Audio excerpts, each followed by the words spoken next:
Happy Independence day.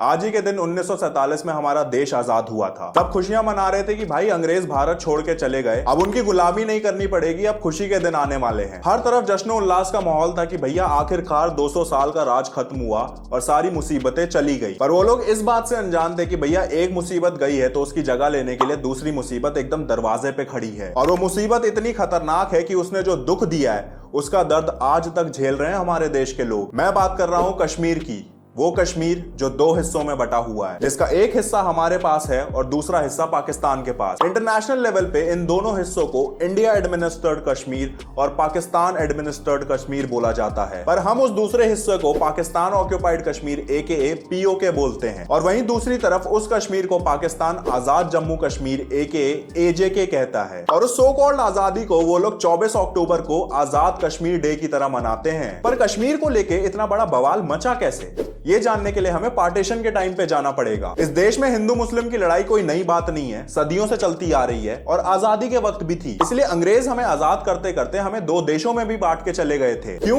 क्योंकि मुसलमान भारत में सेफ फील नहीं करते थे और उन्हें अपने लिए एक अलग से देश चाहिए था। इसीलिए सिर्फ धर्म के बेसिस पे इंडिया को डिवाइड कर दिया गया था, इंडिया और पाकिस्तान में। और उस टाइम पे देश के last voice Roy Lord Mountbatten, जिनको चार्ज ऑफ एडमिनिस्ट्रेशन सौंपा गया था ब्रिटिश रूल एंड करने का, उन्होंने फैसला किया कि इंडिया के मुसलमानों के लिए एक अलग से देश बनाया जाएगा जिसका नाम होगा the Islamic Republic of Pakistan. Lord Mountbatten देश का दो हिस्सों में बंटवारा और आजादी दोनों एक ही साथ संभाल और कर रहे थे। वो इस पूरे ड्रामे को लीड कर रहे थे मोहम्मद अली जिन्ना और महात्मा गांधी के कंसल्टेशन में। उस टाइम पे जितने भी प्रिंसली स्टेट्स थे उनके पास तीन ऑप्शन थे, या तो वो इंडिया का हिस्सा बन जाएं, या तो वो पाकिस्तान का हिस्सा बन जाएं, या तो वो इंडिपेंडेंट रहें। उस टाइम पे जम्मू कश्मीर के महाराजा हरि सिंह ने बहुत चौड़े होकर बोला कि भैया ना हम इंडिया से जुड़ेंगे ना हम पाकिस्तान से, हम एक इंडिपेंडेंट प्रोविंस बन के रहेंगे। अभी आगे पता चलेगा कैसे खुद को शेर समझने वाले महाराजा हरि सिंह भीगी बिल्ली की तरह इंडिया से मदद मांगने आए थे। खैर, देश का बंटवारा हुआ और ब्रिटिश हुकूमत से दो देश आजाद हुए, पाकिस्तान और इंडिया।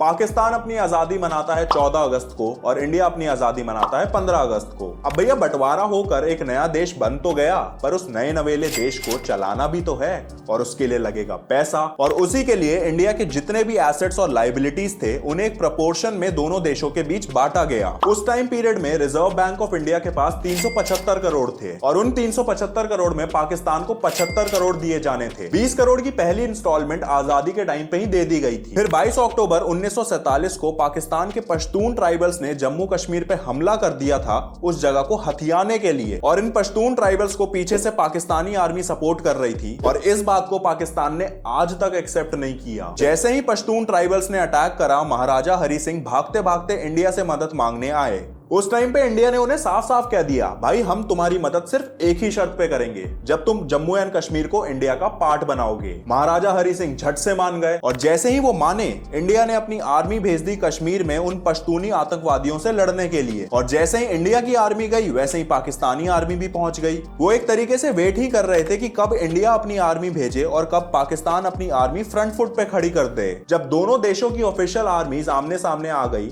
तो भैया वॉर तो ऑफिशियल होनी ही थी। इंडिया पाकिस्तान की पहली ऑफिशियल वॉर, जो कि 22 अक्टूबर 1947 में शुरू हो गई थी, आजादी के सिर्फ 2 महीने बाद। इस वॉर का हल्ला पूरी दुनिया में गूंजा। इंडिया को सपोर्ट मिला अमेरिका और सोवियत यूनियन का, वहीं पाकिस्तान को सपोर्ट मिला ग्रेट ब्रिटेन का। ऑब्वियसली करेंगे भाई, जिन्ना और Lord Mountbatten best buddies for life जो थे। जिन्ना के कह देने पे जिस आदमी ने एक पूरा नया देश बना दिया, वो एक छोटी सी वॉर में अपने दोस्त को सपोर्ट नहीं करेगा? ऐसा हो सकता है क्या? पर जो सिचुएशन आज है वही सिचुएशन 1947 में भी थी। तब भी पाकिस्तान इंडिया से किसी भी चीज में आगे नहीं था और आज भी नहीं है। फिर चाहे वो इकोनॉमिक सिचुएशन हो या मिलिट्री स्ट्रेंथ, इंडियन आर्मी तब भी ज्यादा पावरफुल थी और आज भी उतनी ही पावरफुल है। जितनी भी लड़ाइयां हुई थी उस वॉर में, इंडिया सारी जीत रहा था। अगर इंडिया सिर्फ एक गलती नहीं करता तो बड़ी आसानी से पाकिस्तानी आर्मी को कश्मीर से भगा देता और पूरे जम्मू कश्मीर को बचा लेता। और आज के टाइम पे हमें जम्मू कश्मीर की ये हालत नहीं देखनी पड़ती। जो इश्यूज फेस करने पड़ रहे हैं वो नहीं करने पड़ते। पर वो गलती थी क्या? इंडिया पाकिस्तान को जंग में बड़ी आसानी से हरा रहा था और हम जीत की तरफ बढ़ रहे थे, और इसी बीच एंट्री होती है जिन्ना के बेस्ट बडी लॉर्ड माउंटबैटन की। वो प्राइम मिनिस्टर पंडित जवाहरलाल नेहरू जी को इन्फ्लुएंस करते हैं। इन्फ्लुएंस क्या, एक तरीके से फोर्स करते हैं कि वो कश्मीर के इस इशू को यूनाइटेड नेशंस में ले जाएं और आपस में लड़ने की जगह मामला मिल बैठ के सुलझाएं। काश उस टाइम पे पंडित जी लॉर्ड माउंटबैटन को बोल देते निकल लो। और उनकी बात नहीं मानते। पर हुआ इसका उल्टा, वो मान गए उनकी बात और ले गए इस मैटर को यूनाइटेड नेशंस के पास। अब यूनाइटेड नेशंस ने गांव के किसी गंवार सरपंच के जैसे कश्मीर को एक रोटी की तरह इंडिया और पाकिस्तान में बांट दिया कि लो भैया, आधा तुम रखो आधा तुम रखो और दोनों घर निकलो। जहां पर हम पूरा कश्मीर लेने के कगार पे थे, वहां पे आधा कश्मीर भीख की तरह लेकर वापस आ गए। नाइस। अब इसी बीच एक बहुत ही इंटरेस्टिंग चीज हो रही थी यहाँ इंडिया में। याद है मैंने बताया था कि पाकिस्तान को 75 करोड़ मिलने थे, जिसमें से 20 करोड़ ऑलरेडी मिल चुके थे। अब कोई भी सेंसिबल इंसान इस सिचुएशन में अपना कॉमन सेंस यूज करके क्या डिसीजन लेगा कि भैया जो देश हमसे ही पैसे लेकर हम पे ही हमला कर रहा है, हम तो उसे एक फूटी कौड़ी भी नहीं देंगे। और यही किया नेहरू जी और बाकी के कांग्रेस लीडर्स ने। उन्होंने साफ साफ पाकिस्तान को बाकी के 55 करोड़ देने से मना कर दिया। जिन्ना ने कहा भाई ये तो गलत बात है, और उसने इस बात की कंप्लेंट कर दी अपने बेस्टी को। लो भैया, बेस्टी ने दोबारा एंट्री मार दी। जिन्ना के बेस्टी लॉर्ड माउंटबैटन ने नेहरू जी को बहुत समझाने की कोशिश करी, पर नेहरू जी नहीं माने। तो वो नेहरू जी को छोड़कर महात्मा गांधी जी के पास चले गए और फुल ब्रेन वॉश करना शुरू कर दिया। सारे दांव पेच यूज कर लिए, प्रिंसिपल्स, रूल्स, कस्मे वादे सब याद दिला दिए, और अपने बिछड़े हुए दोस्त जिन्ना की भी कस्मे वादे दे दिए। और जिन्ना का नाम सुन के भैया गांधी जी पिघल गए। देश जाए बाढ़ में, मेरे दोस्त को किसी बात की तकलीफ नहीं होनी चाहिए। इसीलिए गांधी जी ने नेहरू जी को अपना डिसीजन बदलने को कहा और पाकिस्तान को बचे हुए 55 करोड़ दे देने को कहा। नेहरू जी के होश उड़ गए। उन्होंने कहा भैया जो हो रहा है आपके सामने हो रहा है, ये सब देखने के बाद भी आपको पाकिस्तान की मदद करनी है। इस पे गांधी जी ने अपना ज्ञान और सिद्धांतों का पिटारा खोला और नेहरू जी को कहा आओ मैं तुम्हें ज्ञान दूं। अगर दूसरा देश हमसे दुश्मनी कर रहा है, इसका मतलब ये नहीं है भैया कि हम अपने किए हुए वादे भूल जाएं। हमने पैसे देने का वादा जंग छिड़ने से पहले किया था, तो भैया हमें तो वादा पूरा करना है ना। इस संसार में वैसे ही इतनी नफरत फैली हुई है, हम उस राह पे नहीं चलेंगे। हम प्रेम और दोस्ती की राह पर चल के खुद को पूरी दुनिया के सामने एक अच्छा दोस्त साबित करेंगे। इस पे नेहरू जी ने बोला गांधी जी आपकी बात सही है, पर दोस्ती का हाथ तो उसकी तरफ बढ़ाया जाता है ना जो दोस्त बनना चाहता हो। यहाँ तो हम दोस्ती का हाथ उसकी तरफ बढ़ा रहे हैं जो हमें मारने के लिए हाथ में बंदूक लिए खड़ा है। इस पे गांधी जी ने बड़ा अच्छा कमबैक करा और बोले भूल गए मैंने क्या सिखाया था। दुश्मन अगर एक गाल पे चांटा मारे तो दूसरा गाल आगे कर देना चाहिए। और दोनों में फिर काफी आर्ग्यूमेंट्स हुई। नेहरू जी ने गांधी जी को बहुत समझाने की कोशिश करी, पर गांधी जी नहीं माने। उन्होंने जब ये देखा कि भैया मेरी बात तो कोई मान ही नहीं रहा, तो उन्होंने निकाला अपना ब्रह्मास्त्र, भूख हड़ताल पे बैठना। वो भूख हड़ताल पे बैठ गए और बोले भैया ये भूख हड़ताल तब तक खत्म नहीं होगी जब तक नेहरू जी अपना डिसीजन नहीं बदलते और पाकिस्तान को बचे हुए 55 करोड़ नहीं दे देते। सबने गांधी जी को बहुत मनाने की कोशिश करी, पर गांधी जी किसी की बात नहीं सुन रहे थे। और अंत में नेहरू जी के साथ साथ सबको हार माननी पड़ी।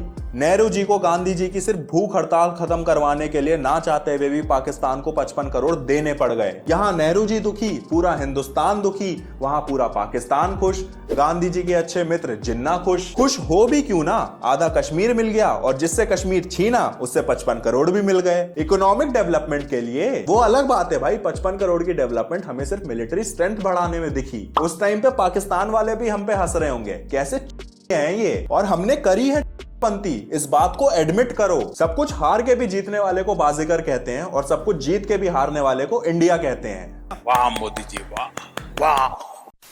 तो भाई अब इस वीडियो को कंक्लूड करते हैं पूरी बात के कंक्लूजन के साथ। इस पूरी सिचुएशन का कंक्लूजन क्या निकलता है? हमारी मिलिट्री ज्यादा पावरफुल थी, हम हर जंग जीत रहे थे, पाकिस्तान को बड़ी आसानी से हराकर कश्मीर से भगा देते। इसके बावजूद भी हम आधा कश्मीर हार गए और सोने पे सुहागा देखो। इस सब के बाद भी हमें पाकिस्तान को 55 करोड़ देने पड़ गए एज अ गिफ्ट। हम बहुत आदर्शवादी हैं, हम अपने असूलों से, अपने वादों से कॉम्प्रोमाइज नहीं करते। वाह भाई, दुश्मन चाहे हमारे ही पैसे इस्तेमाल करके हमारे ही देश के लोगों को मार रहा हो, हमारी जमीन पे कब्जा कर रहा हो, पर हम अपने उसूलों से कॉम्प्रोमाइज नहीं करेंगे। पर्सनली बोलूं तो मुझे जो ये गांधी जी के आदर्श है ना, ये कभी भी लॉजिकल नहीं लगे। कोई एक गाल पे चांटा मारे तो दूसरा गाल आगे कर दो, एक आंख के बदले दूसरी आंख पूरी दुनिया को अंधा कर देती है। गांधी जी के इन उसूलों को फॉलो करते हुए इंडिया जंग से पीछे हट गया। क्यों? ताकि और हिंसा ना हो और बात मिल बैठ के सुलझ जाए। पर उसका जो अंजाम हमारे देश के लोग आज तक भुगत रहे हैं, उसके बारे में तो एक बार भी नहीं सोचा गया होगा। उस हिंसा को रोकने के लिए इतनी बड़ी हिंसा को बुलावा दे दिया जिसने हजारों लाखों लोगों को मौत के घाट उतार दिया। ये कैसे उसूल हैं? ये तो मुझे आज तक समझ नहीं आए। चाणक्य नीति की एक बात हमेशा याद रखना, सीधे पेड़ सबसे पहले काटे जाते हैं।